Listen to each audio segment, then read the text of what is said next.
Hey guys, so this week we are going to continue working with quadratic functions and we're going to continue doing some factoring as well, but we're going to add another piece to it and we are going to talk about solving quadratic functions.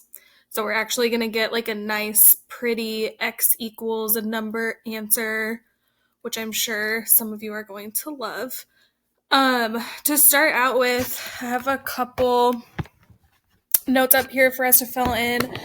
To solve a quadratic function, think about solving something.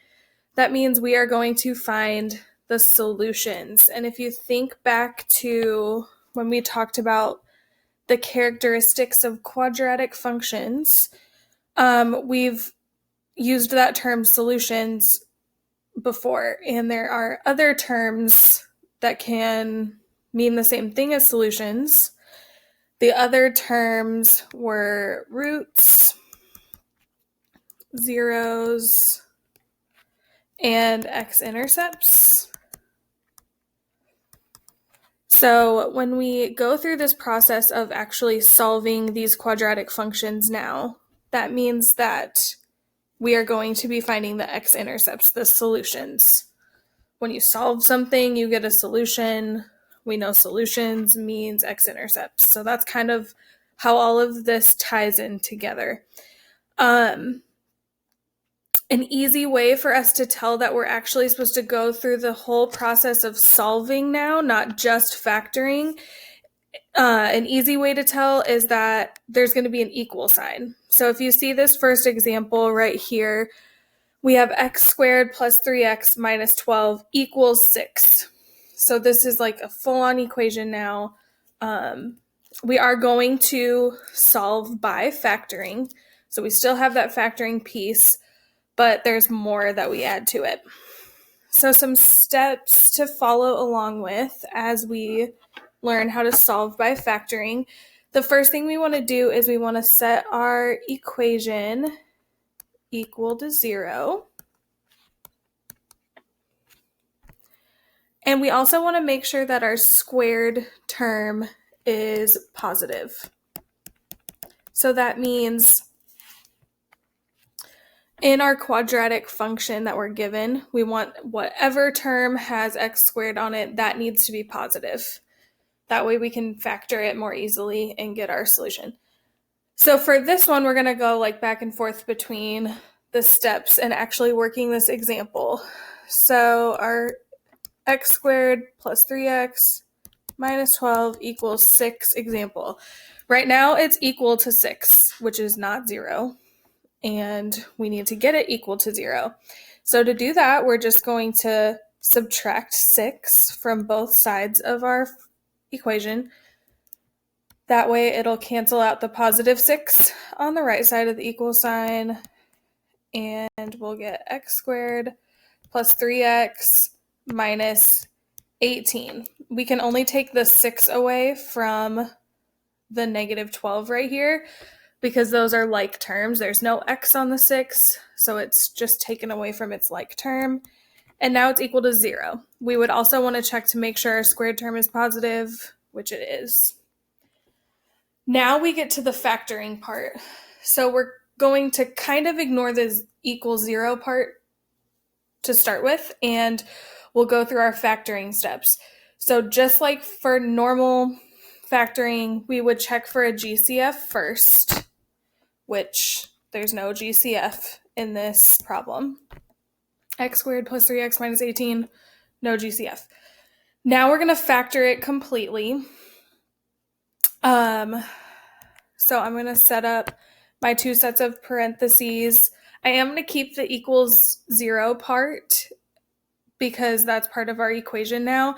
But instead of having this quadratic function written out, now we're going to write it in factored form so that we're just changing the way it looks. We're not changing the value of what we have. We just change the way it looks so we can actually solve it.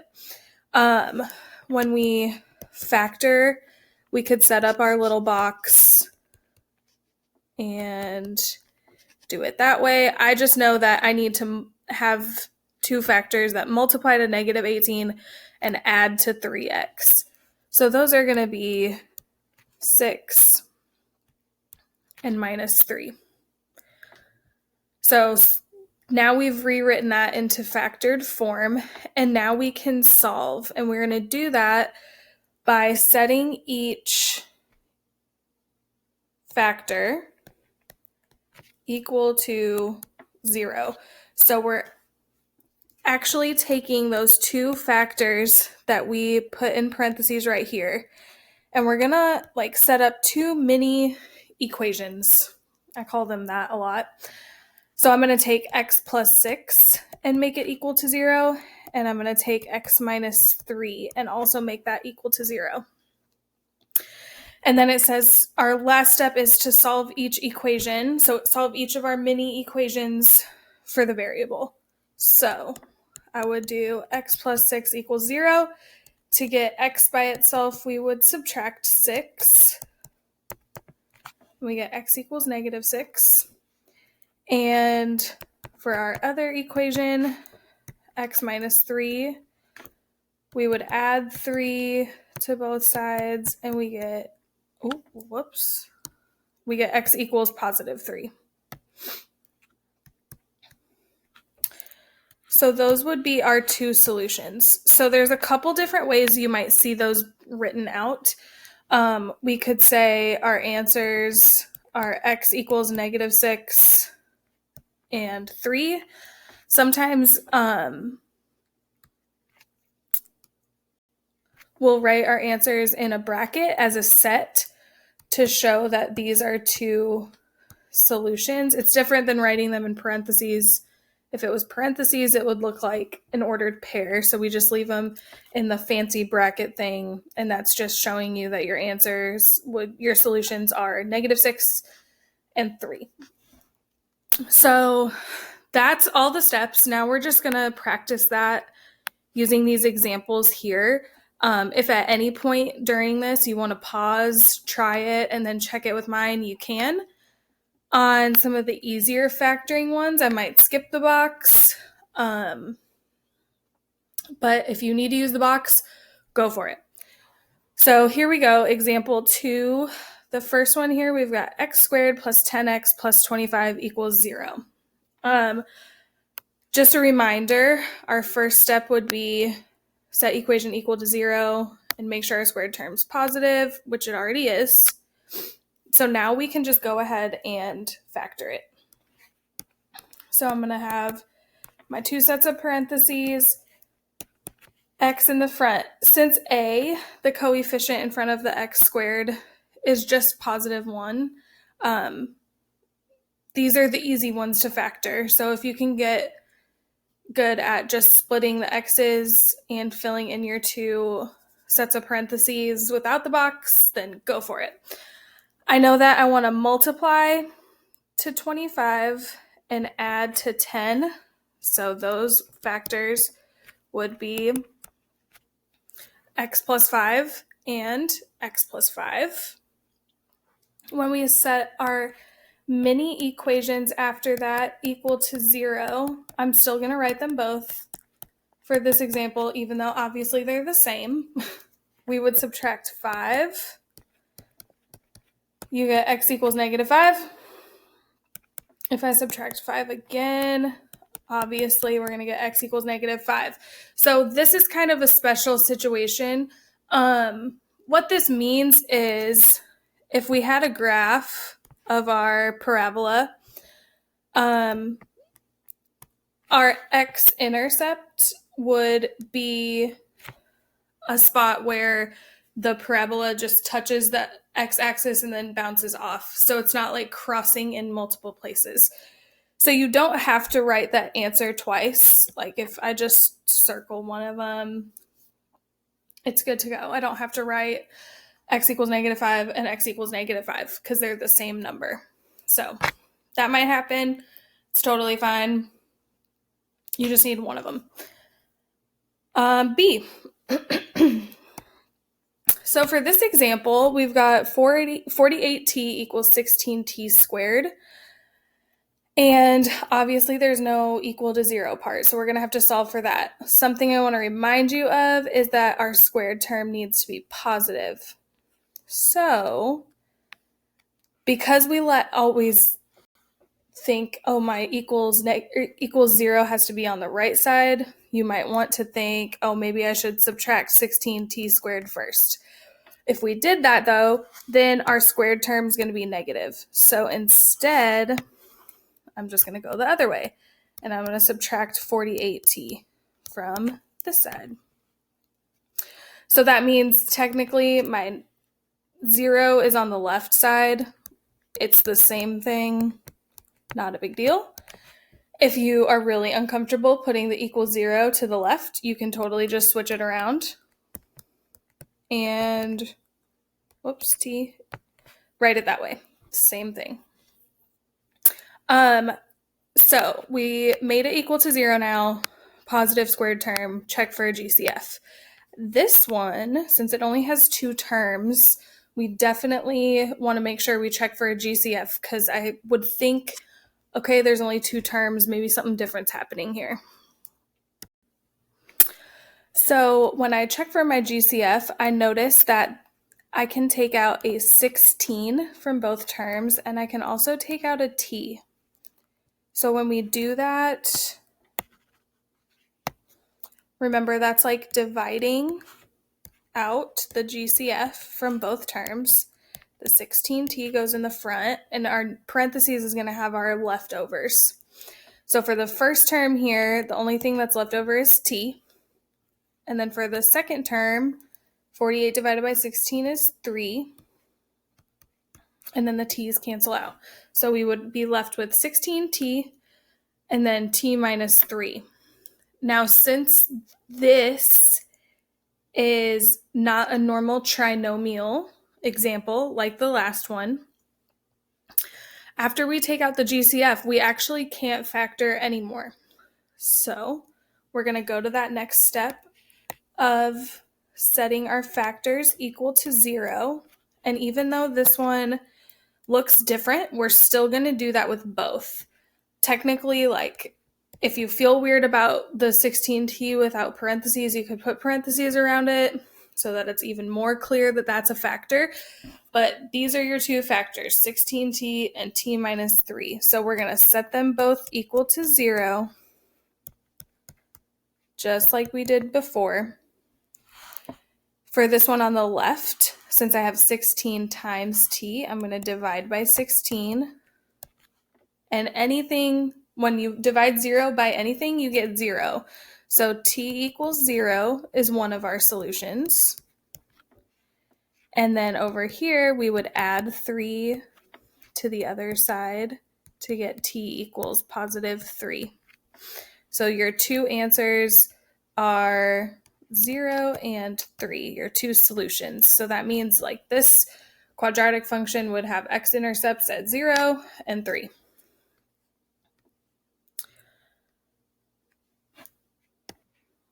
Okay, I'm probably going to go a little bit faster, hopefully, because I don't want this video to take a million years. So for example C, x squared minus x equals 12. So we have to make sure we get that equal to 0. So we've got to subtract 12 from both sides. So we get x squared minus x minus 12. There's no like term over here for me to take the 12 away from, so we just stick it on the end of the equation. Then we're going to factor. Split that x squared, and I need to multiply to negative 12 and add to negative 1. So those would be negative 4 and positive 3. So then our next step to solve is to set these 2 factors equal to 0. Now, something like that might be a shortcut for some of you to notice is that when a, the number in front of x squared, is 1, when you set these mini equations equal to 0, all you're really doing is you're taking the factor x minus 4 and you're saying that solution is now x equals positive 4. So it's just like switching the sign. But the way we do that is you would subtract 3 from both sides or add 4 to both sides. So you might like have recognized or start to recognize that little shortcut. As long as there's no coefficient in front of the x squared, that will be that easy every time. The last few, we get a little more complicated. Example D over here, obviously you already see like a lot more numbers, so that adds to the difficulty a little bit. 3x squared plus 18x plus 10 equals negative 5. So first step, add 5 to both sides to get the equation equal to 0. So 3x squared plus 18x plus 15 equals 0. Now, I've been bad about saying this every time, but as soon as you solve for 0, then your next step should be to check for a GCF. Unfortunately, I've only remembered to say that when there's been a GCF. But it's fine. So this one has a GCF of 3. We can take 3 out of each term. So I'm going to put 3 in the front. And then we're going to divide out that 3. So we've got x squared, and then we've got 6x, and plus 5 equals 0. So we're going to continue to factor the trinomial, even though it has that 3 in the front. We're going to ignore the 3 for now. We're going to factor the trinomial. So we would put the 3 in front of our parentheses. And again, coefficient of 1 in front of the x squared, so it makes our lives a little easier. We want to multiply to 5 and add to 6. So those would be 5, positive 5, and positive 1. Next step is to set your factors equal to 0. Now, this one's a little weird because it's got that 3 in the front. If I set that factor equal to 0, it gives me 3 equals 0, which is not true. So when there's just a number that's taken out as the GCF in the front, you kind of just get to ignore it during this part. It doesn't change the value of your answers at all. But if you didn't take that number out, then your solutions would be incorrect. So it's important that you get that GCF out in the front. But if it's just a number of GCF, you kind of get to ignore it during the solving. So we would have x plus 5 equals 0, x plus 1 equals 0. And when we solve those, we get x equals negative 5 for one solution, and x equals negative 1 for the other solution. Now for these last two, you might want to pause here, try these before I do them, since it's the last couple examples that we have. This hopefully looks familiar. Example E, after we subtract 121, from both sides and get our equation equal to 0. Remember, this is your difference of squares. So we talked about that during our special cases unit or lesson. So that means they're both perfect squares, both terms. Y squared is a perfect square and 121 is a perfect square. And since they have that minus sign in the middle, we get to use our shortcut. We put the square root of each in the front and then in the back, and we separate them with a plus and a minus sign. So easy if you memorize that difference of squares. Then, when we set our mini equations equal to 0,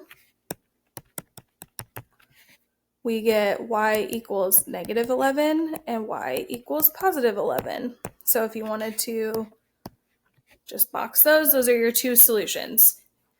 Another way that you might see that written is y equals plus or minus 11.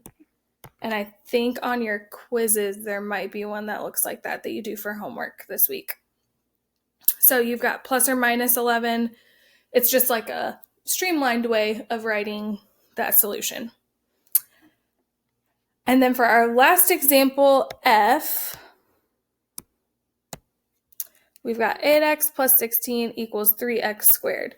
So I did this earlier, but remember we want our x squared term to be positive. So to get this equation equal to 0, we're actually going to subtract both 8x and subtract 16 from both sides so that we keep that squared term positive. So we've got 3x squared minus 8x minus 16. We want to check for a GCF, but there is no GCF, so we're just going to start factoring. Since this one has an a value that's greater than 1, I am going to go ahead and do the box. Plus, this will be a good way for you guys to review that in case we've forgotten about it. 3x squared times negative 16 is going to be negative 48x squared. And we want factors that multiply to negative 48x squared that add to negative 8. And when we're trying to find those, we can list out all of those factors. I'm going to skip a couple because the factors that we're looking for are going to be 4 and 12. And if they add to negative 8, that means 12 is our negative one. So we've got negative 12x and 4x that we plug in to the boxes. And then we find our GCF of the top row and the GCF of 3x squared and negative 12x is 3x.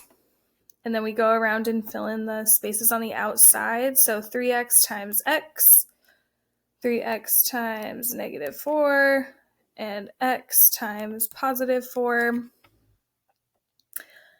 Those are our two factors. So I'm going to rewrite our equation now in factored form.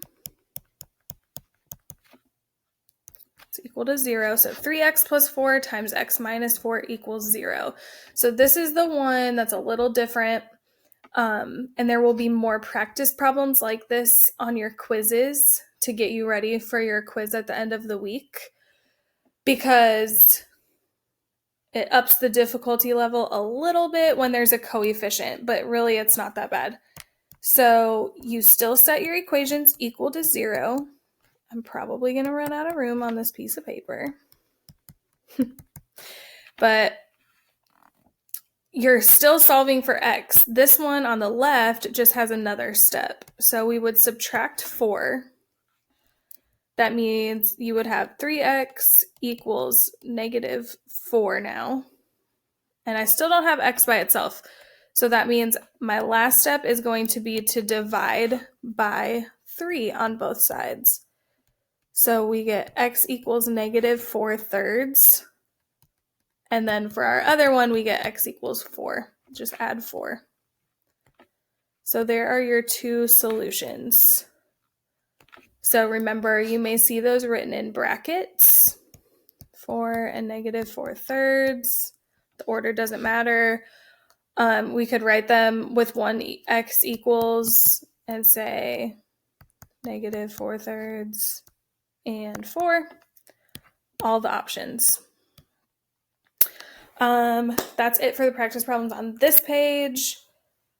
Check out Canvas for more practice if you need it, and make sure you do your quizzes assignment and your quiz for the week. Bye!